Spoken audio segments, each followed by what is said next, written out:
24-25 ஆண்டின் வரவு செலவு திட்ட மதிப்பீடுகளில் 1,95,173 கோடி ரூபாயாக மதிப்பிடப்பட்ட மாநிலத்தின் சொந்த வரி வருவாய் திருத்த மதிப்பீடுகளில் 1,92,752 கோடி ரூபாயாக மதிப்பிடப்பட்டுள்ளது.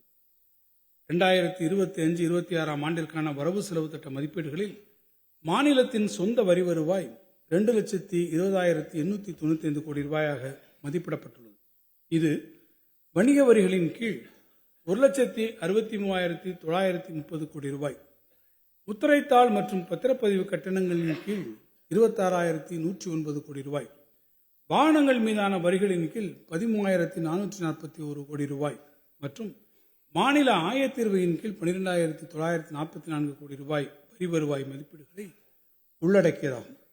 மாநில பொருளாதாரத்தில் ஏற்பட்டுள்ள வளர்ச்சி, வரி விகிதங்களில் மேற்கொள்ளப்பட்ட திருத்தங்கள், வரி வசூல் திறனில் முன்னேற்றம் ஆகியவற்றின் பலனாக மாநிலத்தின் சொந்த வரி வருவாய் 2025-26 ஆண்டில் 14.6% வளர்ச்சி பெறும் என மதிப்பிடப்பட்டுள்ளது.